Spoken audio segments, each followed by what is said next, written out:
Hello दोस्तों, कैसे हो आप सब के सब। इस वीडियो में हम बात करेंगे परीक्षा धाम पब्लिकेशन में एमपीजीके की वस्तुनिष्ठ प्रश्न की बुक में मध्य प्रदेश से संबंधित प्राकृतिक विभाजन एवं भूगार्विक संरचना की। तो चलिए शुरुआत करते हैं प्रश्न क्रमांक 1 से। वर्तमान मध्य प्रदेश राज्य को कितने भौतिक प्रदेशों में विभाजित किया गया है? इसका आंसर है दोस्तों ऑप्शन नंबर बी, 7 भौतिक प्रदेशों में मध्य प्रदेश को विभाजित किया गया है, जिनमें शामिल है मध्य भारत का पठार, मालवा का पठार, बुंदेलखंड का पठार, रीवा पन्ना का पठार, सतपुड़ा पर्वतीय पठार, नर्मदा घाटी एवं रीवा पन्ना का पठार। प्रश्न क्रमांक 2, इनमें से कौन सा मध्य उच्च प्रदेश के अंतर्गत शामिल नहीं है? तो दोस्तों इसका आंसर है ऑप्शन नंबर डी, बघेलखंड का पठार। दोस्तों अब हम देखते हैं मध्य प्रदेश का भौतिक विभाजन। मध्य प्रदेश को 3 भागों में विभाजित किया गया है, मध्य उच्च प्रदेश, सतपुड़ा श्रेणी एवं पूर्वी पठार। दोस्तों मध्य उच्च प्रदेश में मध्य भारत का पठार, बुंदेलखंड का पठार, मालवा का पठार, रीवा पन्ना का पठार एवं नर्मदा घाटी शामिल है। सतपुड़ा क्षेत्र में पश्चिमी श्रेणी जिसमें राजपीपला शामिल है, मध्य श्रेणी जिसमें महादेव शामिल है एवं पूर्वी श्रेणी जिसमें मैकाल श्रेणी आती है, तथा पूर्वी पठार में बघेलखंड को शामिल किया गया है। अब हम बात करते हैं प्रश्न क्रमांक 3 की। अरावली एवं विंध्यन पर्वत श्रृंखलाओं के मध्य कौन सा पठार स्थित है? इसका आंसर है मालवा का पठार, ऑप्शन नंबर ए। अब मालवा के पठार के बारे में हम बात करते हैं। स्थिति: मालवा का पठार मध्य प्रदेश के पश्चिमी भाग में अरावली पर्वत और विंध्यन पर्वत श्रृंखलाओं के मध्य स्थित है। क्षेत्रफल: मध्य प्रदेश के कुल क्षेत्रफल के लगभग 28% भाग पर विस्तृत है। निर्माण: दक्कन ट्रैप की लावा तथा बेसाल्ट चट्टानों के टूटने से इसका निर्माण हुआ है। अब बात करते हैं प्रश्न क्रमांक 4 की। मध्य प्रदेश के पश्चिमी भाग में सबसे बड़े भौतिक भूभाग के रूप में किस पठार का विस्तार पाया जाता है? तो इसका आंसर है मालवा का पठार, option number D. Madhya Pradesh के पश्चिमी भाग में राज्य की सबसे बड़े भौतिक भूभाग के रूप में मालवा पठार का विस्तार है। मालवा के पठार में किस प्रकार की जलवायु पाई जाती है? तो दोस्तों समशीतोष्ण प्रकार की जलवायु मालवा के पठार में पाई जाती है, ऑप्शन नंबर डी। मालवा की जलवायु के बारे में हम चर्चा कर लेते हैं। मालवा क्षेत्र में जलवायु समशीतोष्ण होती है। यहाँ गर्मी में सामान्य गर्मी एवं ठंडी में सामान्य ठंडी रहती है। चीनी यात्री फाहयान ने विश्व की श्रेष्ठ जलवायु मालवा की जलवायु को कहा था। अब बात करते हैं प्रश्न क्रमांक 6 की। मालवा के पठार में सबसे गर्म माह कौन सा होता है? ऑप्शन नंबर सी, मई का महीना मालवा के पठार में सबसे गर्म माह होता है। मालवा का तापमान: दोस्तों सर्वाधिक तापमान मई माह में होता है। यहाँ दिसंबर जनवरी में सबसे कम तापमान रहता है एवं सर्वाधिक तापांतर मार्च माह में होता है। अब बात करते हैं प्रश्न क्रमांक 7 की। मालवा पठार के बारे में विचार कीजिए। इस पठार का ढाल दक्षिण पूर्व की ओर है। दोस्तों यह गलत विकल्प है, क्योंकि मालवा पठार का ढाल उत्तर पूर्व की ओर है। इस पठार की सबसे ऊंची चोटी सिद्ध बाबा है। दोस्तों यह विकल्प भी गलत है। सिद्ध बाबा की चोटी बुंदेलखंड पठार की सर्वोच्च चोटी है, जो कि दतिया में स्थित है। इस पठार में काली मिट्टी की अधिकता है। दोस्तों यह कथन बिल्कुल सही है। पठार की मध्य से कर्क रेखा गुजरती है, यह ऑप्शन भी सही है, अर्थात 3 और 4 ऑप्शन सी बिल्कुल सही है। अब हम मालवा के पठार की विशेषताओं की चर्चा कर लेते हैं। इसका ढाल उत्तर पूर्व की ओर है। सबसे ऊंची चोटी सिगार है। काली मिट्टी की अधिकता पाई जाती है एवं इसके मध्य से कर्क रेखा गुजरती है। मित्रों अब हम बात करते हैं प्रश्न क्रमांक 8 की। मध्य उच्च प्रदेश के उत्तरी भाग में स्थित मालवा पठार के अंतर्गत सबसे ऊंची चोटी का नाम बताइए। तो इसका आंसर है सिगार की चोटी, दोस्तों इसकी ऊंचाई 881 मीटर है। प्रश्न क्रमांक 9, मध्य प्रदेश में मालवा के पठार का ढाल किस दिशा की ओर है? दोस्तों हम पहले चर्चा कर चुके हैं, उत्तर पूर्व, ऑप्शन नंबर ए। प्रश्न क्रमांक 10, मध्य प्रदेश में मालवा पठार के मध्य भाग में कौन सी रेखा गुजरती है? तो दोस्तों कर्क रेखा मालवा पठार के मध्य से गुजरती है। मध्य प्रदेश के प्राकृतिक सीमा के संदर्भ में कौन सा युग्म सत्य है? उत्तरी सीमा चंबल नदी बनाती है, दक्षिणी सीमा ताप्ती नदी बनाती है, पूर्वी सीमा मैकाल पर्वत बनाता है। तो दोस्तों तीनों विकल्प सही हैं, इसलिए इसका आंसर होगा उपरोक्त सभी। उत्तरी सीमा चंबल नदी, दक्षिणी सीमा ताप्ती नदी, पश्चिमी सीमा अरावली पर्वत एवं पूर्वी सीमा मैकाल पर्वत। प्रश्न क्रमांक 12, मध्य प्रदेश के उत्तर मध्य भाग में किस पठार का विस्तार पाया जाता है? दोस्तों आंसर है बुंदेलखंड का पठार। इस पठार की विशेषताएं, बुंदेलखंड पठार मध्य प्रदेश के उत्तर मध्य भाग में स्थित है। क्षेत्रफल मध्य प्रदेश के कुल क्षेत्रफल का 7.7% पर फैला हुआ है। जलवायु ग्रीष्म ऋतु में अधिक गर्म तथा शीत ऋतु में अधिक ठंडी। प्रश्न क्रमांक 13, बुंदेलखंड पठार के बारे में विचार कीजिए। पठार का ढाल उत्तर की ओर है, बिल्कुल सही। इस पठार की सर्वोच्च चोटी सिद्ध बाबा की चोटी है, जो कि दतिया जिले में स्थित है। यह विकल्प भी बिल्कुल सही है। यहाँ काली मिट्टी पाई जाती है? नहीं दोस्तों, काली मिट्टी मालवा के पठार में पाई जाती है, बुंदेलखंड के पठार में मिश्रित मृदा पाई जाती है, इसलिए ऑप्शन 3 गलत है। इस पठार की प्रमुख नदियाँ धसान, उर्मिल एवं केन हैं, तो ऑप्शन 4 भी सही है, इसलिए ऑप्शन नंबर डी 1, 2 और 4 सही हैं। दोस्तों अब हम बुंदेलखंड के पठार की विशेषताओं की बात करते हैं। पठार का ढाल उत्तर की ओर है। इस पठार की सर्वोच्च चोटी सिद्ध बाबा है, जो कि दतिया में स्थित है। इस पठार में मिश्रित मृदा पाई जाती है। इस पठार की प्रमुख नदियाँ धसान, उर्मिल, केन तथा जामनी आदि हैं। दोस्तों अब हम बात करते हैं प्रश्न क्रमांक 14 की। बुंदेलखंड पठार की सबसे ऊंची चोटी कौन सी है? ऑप्शन नंबर बी सिद्ध बाबा की चोटी। मध्य प्रदेश में स्थित मालवा पठार के पूर्वोत्तर में किस पठार का विस्तार पाया जाता है?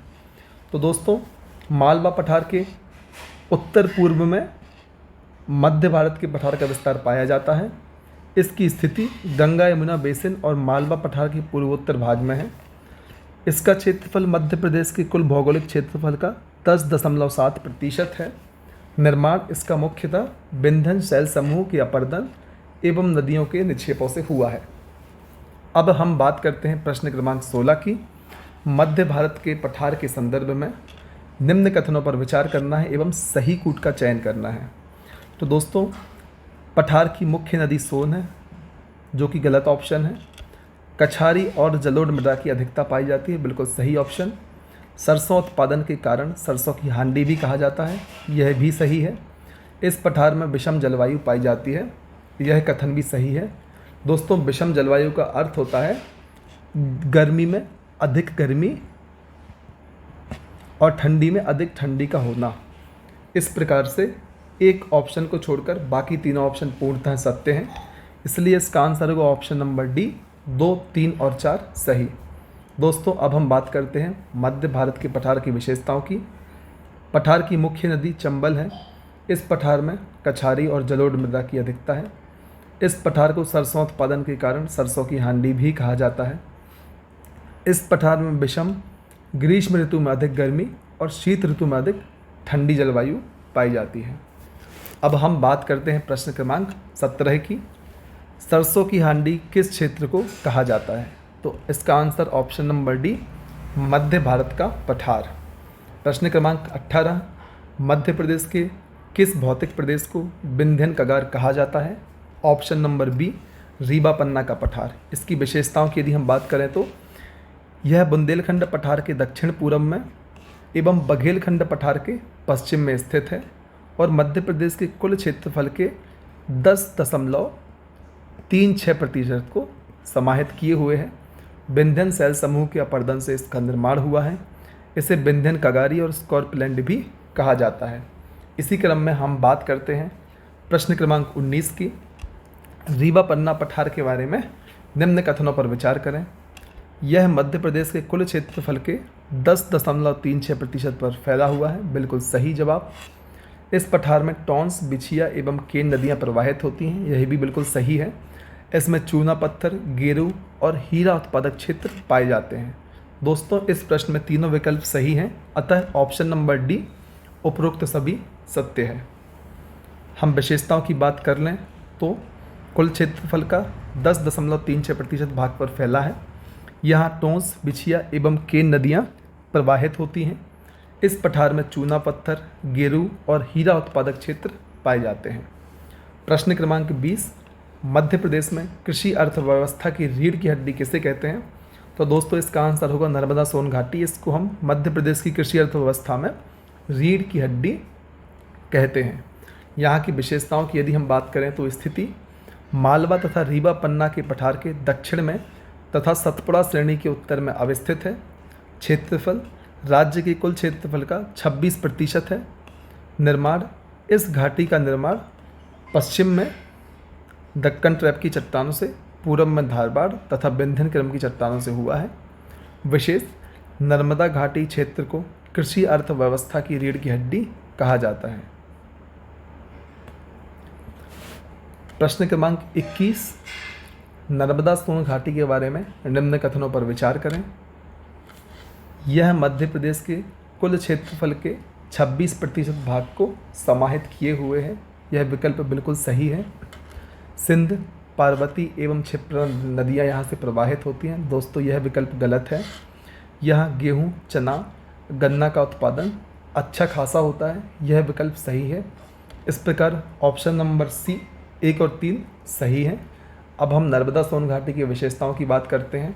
मध्य प्रदेश के कुल क्षेत्रफल का यह 26% भाग पर फैली हुई है। इस पठार में नर्मदा, तबा, हिरण, शेर, हथिनी, शक्कर, दूधी प्रमुख नदियां हैं। इस पठार में गेहूं, चना, गन्ने का उत्पादन अच्छा खासा होता है। अब बात करते हैं प्रश्न क्रमांक 22 की। राजपीपला सतपुड़ा पर्वत श्रेणी के किस भाग में स्थित है? तो दोस्तों, इसका आंसर है पश्चिमी भाग। हम देखते हैं सतपुड़ा श्रेणी को हम 3 भागों में बांटते हैं: पश्चिमी श्रेणी, मध्य श्रेणी एवं पूर्वी श्रेणी। पश्चिमी श्रेणी में राजपीपला, मध्य श्रेणी में महादेव एवं पूर्वी श्रेणी में मैकाल श्रेणी को हम शामिल करते हैं। दोस्तों, सतपुड़ा पठार के बारे में निम्नलिखित कथनों पर विचार कीजिए और सही कूट का चयन करिए। यह नर्मदा घाटी क्षेत्र के दक्षिण में समानांतर स्थित है। दोस्तों, यह विकल्प बिल्कुल सही है। मध्य प्रदेश के कुल क्षेत्रफल का यह 15% भाग है। दोस्तों, यह विकल्प गलत है क्योंकि 11% भाग पर फैला हुआ है।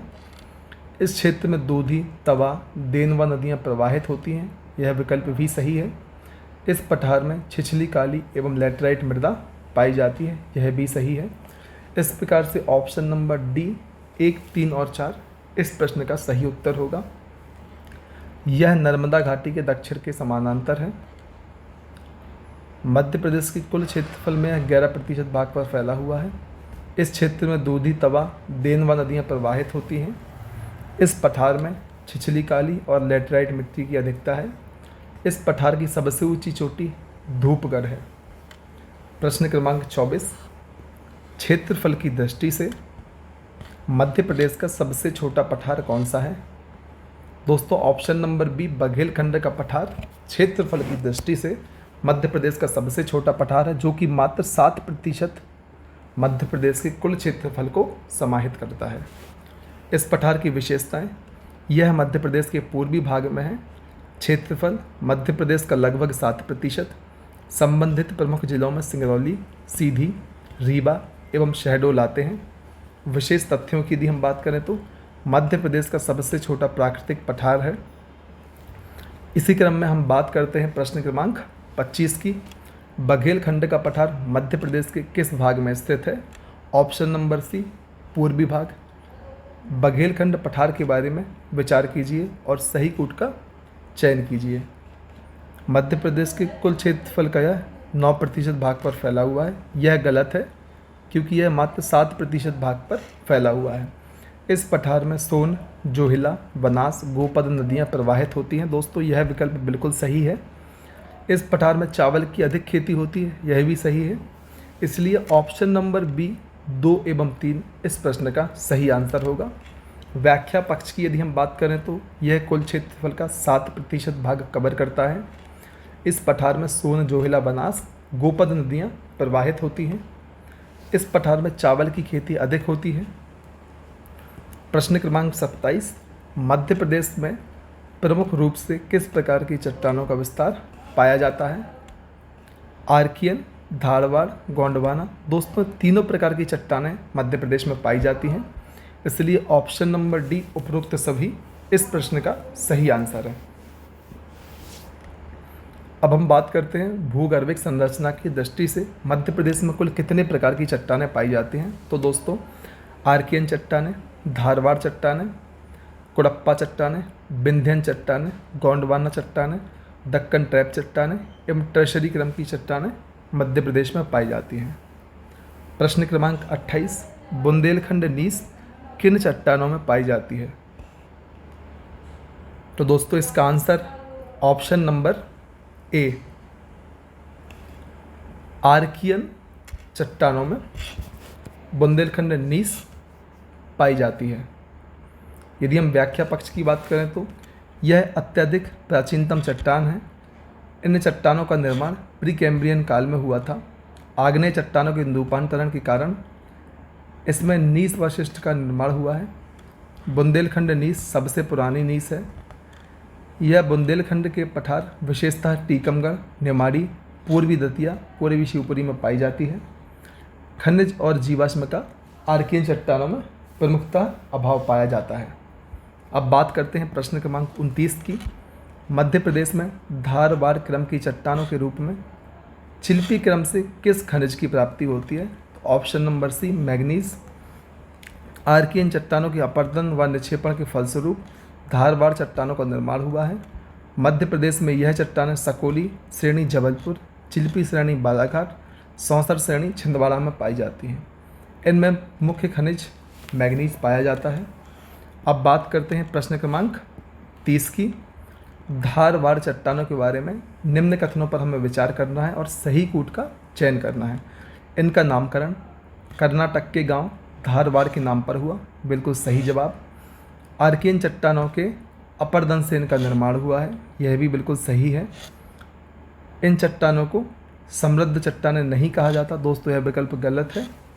इस प्रकार से ऑप्शन नंबर ए 1 और 2 सही है। इनका नामकरण कर्नाटक के गांव धारवाड़ के नाम पर हुआ।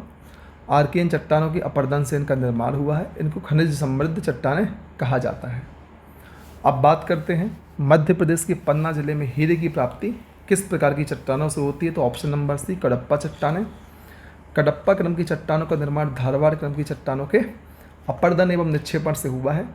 इन चट्टानों में बलुआ पत्थर, चूना पत्थर, हीरा आदि खनिज पाए जाते हैं। मध्य प्रदेश की बिजावर श्रेणी पन्ना में हीरा पाया जाता है। प्रश्न क्रमांक 32, कडप्पा चट्टानों के बारे में विचार करिए। इनका नामकरण आंध्र प्रदेश के कडप्पा जिले के नाम पर हुआ, बिल्कुल सही।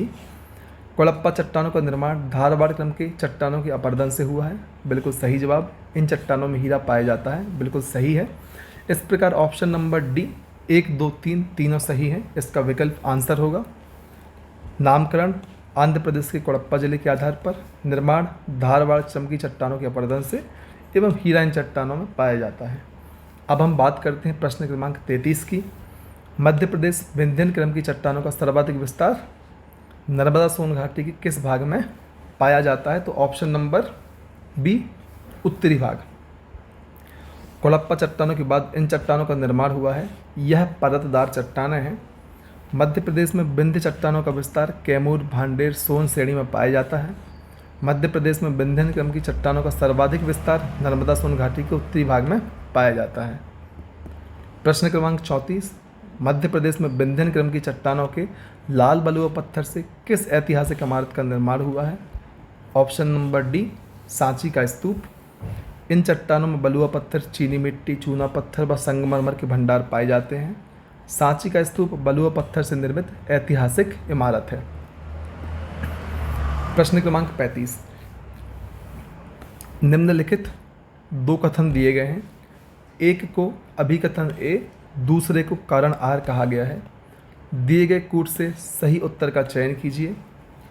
अभिकथन, मध्य प्रदेश में सीमेंट उद्योग का विकास विंध्याचल क्षेत्र में सतना, रीवा, कटनी जिलों में अधिक हुआ है। कारण, विंध्यन क्रम चट्टानों में बलुआ पत्थर और चूना पत्थर के अधिक भंडार पाए जाते हैं। तो दोस्तों यहाँ पर अभिकथन एवं कारण दोनों सही हैं तथा कारण अभिकथन की व्याख्या भी करता है, इसलिए यहाँ पर ऑप्शन नंबर ए सही विकल्प होगा। विंध्यन चट्टानों में बलुआ पत्थर, चीनी मिट्टी, चूना पत्थर व संगमरमर के भंडार पाए जाते हैं।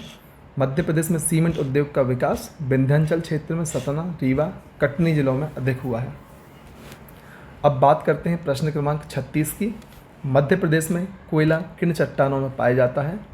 ऑप्शन नंबर डी, गोंडवाना क्रम की चट्टानों में। गोंडवाना क्रम की चट्टान ऊपरी कार्बोनिफेरस युग से लेकर जुरासिक युग तक इन चट्टानों का निर्माण अधिक हुआ है। मध्य प्रदेश में यह चट्टानें पैंच घाटी, सोन घाटी, जबलपुर एवं बघेलखंड में पाई जाती हैं। यह चट्टान कोयले के लिए बहुत महत्वपूर्ण है। भारत में सर्वाधिक कोयला इन्हीं चट्टानों में पाया जाता है। प्रश्न क्रमांक 37, मध्य प्रदेश में विस्तृत गोंडवाना क्रम की चट्टानें किस खनिज निक्षेपों से प्राप्त होती हैं? ऑप्शन नंबर ए, कोयला। मध्य प्रदेश में कोयला पाया जाता है, पैंच एवं सोन दोनों घाटियों में पाया जाता है, तो ऑप्शन नंबर सी उपरोक्त दोनों। अब हम बात करते हैं मध्य प्रदेश में कोयला के बारे में। पैंच घाटी मध्य प्रदेश, उत्तर प्रदेश, सोन घाटी मध्य प्रदेश, छत्तीसगढ़ में कोयले के भरपूर भंडार पाए जाते हैं। मध्य प्रदेश में कोयला, प्रमुख कोयला क्षेत्र सुहागपुर, शहडोल, सिंगरौली, कोरार, उमरिया, सारनी, बैतूल आदि गोंडवाना चट्टानों के अंतर्गत आते हैं। दोस्तों अब हम बात करते हैं प्रश्न क्रमांक 39 की। भूविज्ञान की दृष्टि से मध्य प्रदेश किस भाग का हिस्सा है? Option number B, Gondwana land का। मध्य प्रदेश भूविज्ञान की दृष्टि से गोंडवाना लैंड का हिस्सा है। प्रश्न क्रमांक 40, मध्य प्रदेश में ऊपरी गोंडवाना क्रम की चट्टानों में महादेव उपक्रम को अन्य किस नाम से जाना जाता है? ऑप्शन नंबर डी, पचमढ़ी उपक्रम। मध्य प्रदेश में ऊपरी गोंडवाना क्रम की चट्टानों के रूप में महादेव उपक्रम को पचमढ़ी उपक्रम के नाम से भी जाना जाता है। इसी क्रम में हम बात करते हैं प्रश्न क्रमांक 41 की। काली मिट्टी का निर्माण किन चट्टानों के अपरदन से हुआ है? ऑप्शन नंबर ए, दक्कन ट्रैप की चट्टानों के अपरदन से काली मिट्टी का निर्माण हुआ है। अब हम दक्कन ट्रैप की चट्टानों के बारे में कुछ बिंदुओं पर बात करते हैं। क्रिटेशियस युग में ज्वालामुखी क्रियाएं हुई, जिसके परिणाम स्वरूप बेसाल्ट दक्कन ट्रैप चट्टानों का निर्माण हुआ। इन चट्टानों को बेसाल्ट चट्टानें भी कहा जाता है। यह मध्य प्रदेश में पश्चिमी भाग मालवा पठार में पाई जाती हैं। इन चट्टानों से काली मृदा का निर्माण हुआ है। प्रश्न क्रमांक 42, मध्य प्रदेश के पश्चिमी भाग में स्थित मालवा के पठार में किस प्रकार की मिट्टी पाई जाती है? ऑप्शन नंबर बी, काली मिट्टी। प्रश्न क्रमांक 43, इनमें से कौन सी चट्टान नवीनतम चट्टान है? टर्शरी क्रम की चट्टानें नवीनतम चट्टानें हैं, इसलिए ऑप्शन नंबर सी सही आंसर है। इन चट्टानों का निर्माण हिमालय निर्माण के साथ हुआ। यह सबसे नवीनतम चट्टानें हैं। मध्य प्रदेश में नदी घाटी में विशेषतः नर्मदा और सोन घाटी में पाई जाती हैं।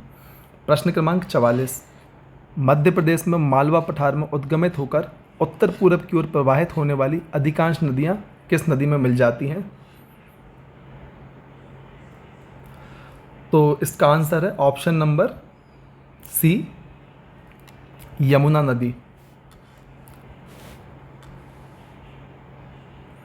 मालवा पठार के अंतर्गत उद्गमित होने वाली अधिकांश नदियां जैसे चंबल, पार्वती, सिंध आदि नदियां यमुना नदी में जाकर समाहित हो जाती हैं। मालवा का पठार नर्मदा के अतिरिक्त किस नदी के मध्य जल विभाजक का कार्य करता है? ऑप्शन नंबर डी, चंबल नदी। मध्य प्रदेश के प्रमुख जल विभाजक मालवा का पठार, चंबल और नर्मदा के मध्य, कैमूर श्रेणी यमुना एवं सोन के मध्य, अमरकंटक महानदी एवं नर्मदा सोन नदी के मध्य। अब बात करते हैं प्रश्न क्रमांक 46 की। निम्नलिखित विकल्पों में से कौन सी श्रेणी यमुना तथा सोन नदी के मध्य जल द्विभाजक का कार्य करती है? कैमूर श्रेणी, option number B. Madhya Pradesh के निम्नलिखित जिलों में से कौन सा जिला मालवा पठार में सम्मिलित नहीं है? ऑप्शन नंबर डी, बैतूल एवं नरसिंहपुर मालवा पठार में सम्मिलित नहीं है। मध्य प्रदेश के जिले एवं संबंधित पठारों की हम चर्चा कर लेते हैं। प्राकृतिक क्षेत्र एवं उनसे संबंधित प्रमुख जिले। मध्य भारत के पठार में ग्वालियर, भिंड, मुरैना एवं श्योपुर आते हैं। बुंदेलखंड के पठार में निवाड़ी, छतरपुर, टीकमगढ़, सागर एवं अशोकनगर आते हैं। मालवा का पठार, इसमें इंदौर, देवास, उज्जैन, रतलाम, सीहोर, धार, अलीराजपुर एवं झाबुआ को शामिल किया जाता है। रीवा पन्ना के पठार में पन्ना, सतना, दमोह एवं कटनी। नर्मदा घाटी के पठार में होशंगाबाद, नरसिंहपुर, हरदा, खरगोन एवं जबलपुर। इसी प्रकार सतपुड़ा मैकाल श्रेणी में छिंदवाड़ा, बैतूल, बुरहानपुर, बड़वानी। अंततः बघेलखंड के पठार में सीधी, सिंगरौली, शहडोल एवं रीवा को शामिल किया जाता है। अब हम बात करते हैं प्रश्न क्रमांक 48 की। मध्य प्रदेश के निम्नलिखित जिलों में से कौन सा जिला बुंदेलखंड पठार में शामिल नहीं है? इसका आंसर है नरसिंहपुर एवं Hoshangabad, option number D. Madhya Pradesh में मध्य भारत पठारों की नदियाँ आमतौर पर किस दिशा में प्रवाहित होती हैं? ऑप्शन नंबर सी, उत्तर और उत्तर पश्चिम में इस तरीके से प्रवाहित होती हैं। मध्य भारत पठार की नदियाँ मध्य भारत पठार के अंतर्गत चंबल, काली सिंध, सिंध, कुनो, सीप, पार्वती आदि नदियाँ प्रवाहित होती हैं, जो उत्तर और उत्तर पश्चिम की ओर प्रवाहित होती हैं। चावल का मुख्य उत्पादक खालिस्तान क्षेत्र है, तो बघेलखंड का पठार, ऑप्शन नंबर सी, चावल का प्रमुख उत्पादक क्षेत्र है। मध्य प्रदेश के प्रमुख फसल उत्पादक क्षेत्रों को हम एक नज़र में देखते हैं। प्राकृतिक क्षेत्र एवं उनसे संबंधित प्रमुख फसलें, तो बघेलखंड के पठार में चावल, मालवा के पठार में गेहूं एवं सोयाबीन, सतपुड़ा के पठार में मक्का, मध्य भारत के पठार में सरसों, बुंदेलखंड के पठार में गेहूं एवं तिल, नर्मदा घाटी में गेहूं, गन्ना एवं दाल। अब हम बात करते हैं प्रश्न क्रमांक 51 की। सतपुड़ा क्षेत्र में स्थित श्रेणियों में से पश्चिम से पूर्व की ओर उनकी स्थिति को दर्शाने वाला निम्नलिखित में से कौन सा एक क्रम सही है? तो सबसे पश्चिम में बड़वानी की पहाड़ियाँ, फिर महादेव और फिर मैकाल, अतः ऑप्शन नंबर ए सही है। अब हम बात करते हैं सतपुड़ा क्षेत्र में स्थित श्रेणियों की।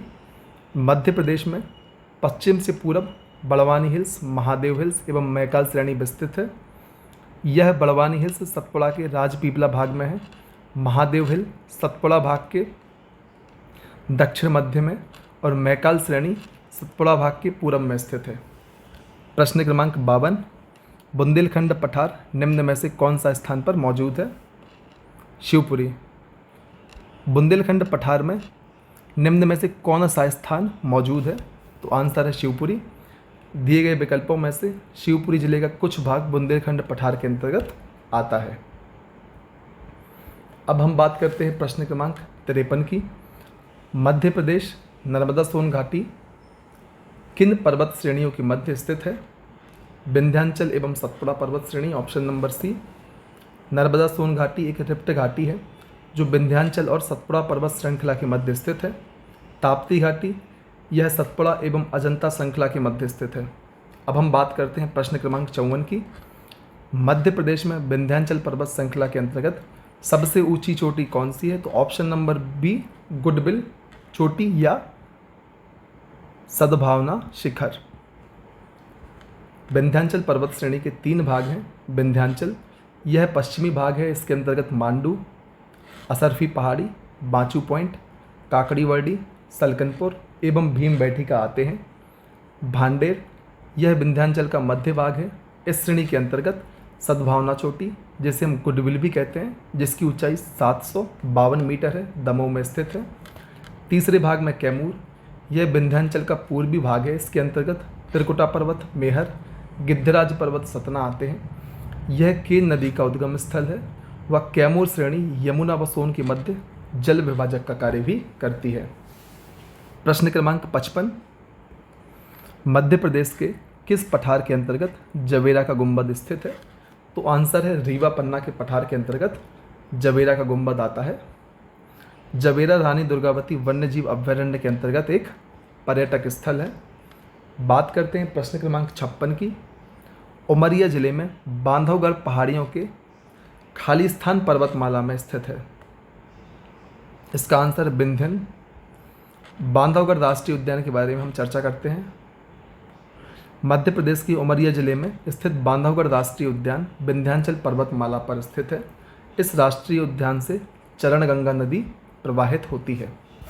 प्रश्न क्रमांक 57, मध्य प्रदेश की सबसे ऊंची चोटी खालिस्तान में स्थित है।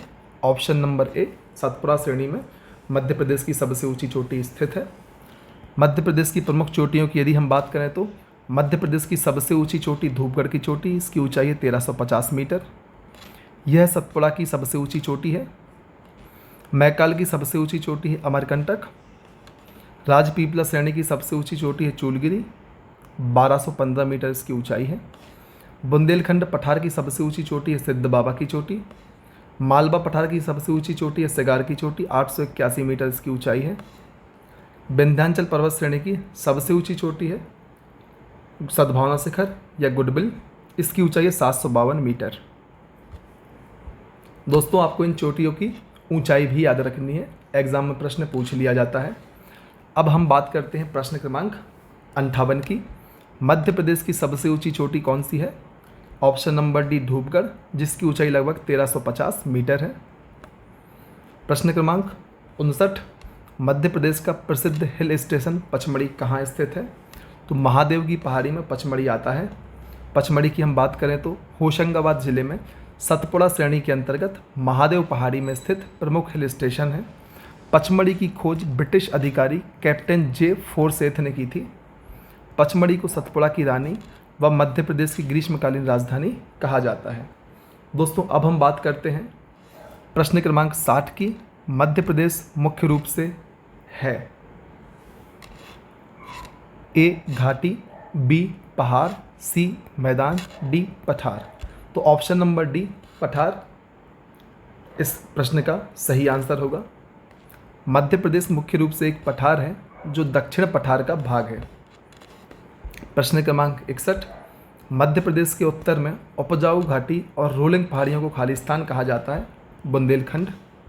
मध्य प्रदेश के उत्तर में उपजाऊ घाटी और रोलिंग पहाड़ियों से घिरा बुंदेलखंड का क्षेत्र मध्य प्रदेश तथा उत्तर प्रदेश में स्थित है।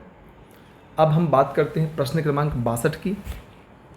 विंध्यन श्रेणी की सबसे ऊंची चोटी कौन सी है? तो दोस्तों, गुडविल चोटी विंध्यन श्रेणी की सबसे ऊंची चोटी है और यह दमोह जिले में स्थित है एवं इसकी ऊंचाई 752 मीटर है। वह जिला जो परित्यक्त शहर कहलाता है खालिस्तान है। तो दोस्तों, मांडू जो कि धार जिले में स्थित है को हम परित्यक्त शहर कहते हैं। परित्यक्त शहर उस खूबसूरत शहर को कहा जाता है जहां इतिहास और अजीब तथ्यों के रहस्य मौजूद होते हैं। मध्य प्रदेश के मांडू शहर को परित्यक्त शहर के रूप में जाना जाता है। भारत में फतेहपुर सीकरी उत्तर प्रदेश और विजयनगर कर्नाटक अन्य प्रमुख परित्यक्त शहर हैं। इसी क्रम में हम देखते हैं प्रश्न क्रमांक 64 को। मालवा पठार में स्थित पहाड़ियों को ऊंचाई के बढ़ते क्रम में व्यवस्थित कीजिए। तो दोस्तों, यहाँ पर ऑप्शन नंबर ए, धजारी, जानापावा की चोटी एवं सिगार की चोटी, इस प्रकार से हम इन पर्वत पहाड़ियों को ऊंचाई के घटते से बढ़ते क्रम में दर्शा सकते हैं। धजारी की ऊंचाई है 810 मीटर, जानापावा की ऊंचाई है 854 मीटर एवं सिगार की चोटी की ऊंचाई 881 मीटर। यह मालवा की सबसे ऊंची चोटी भी है। यहाँ हम देख सकते हैं धजारी 810 मीटर, जानापावा 854 मीटर, सिगार की चोटी 881 मीटर। और अंत में हम बात करते हैं प्रश्न क्रमांक 65 की। चूलगिरी की पहाड़ियाँ मध्य प्रदेश के किस भाग में स्थित हैं? तो दोस्तों इसका आंसर है दक्षिण पश्चिम। मध्य प्रदेश के दक्षिण पश्चिम भाग में बड़वानी जिले में चूलगिरी की पहाड़ियाँ हैं। 52 गजा मंदिर इन्हीं पहाड़ियों पर स्थित है। तो दोस्तों आज की वीडियो में इतना ही।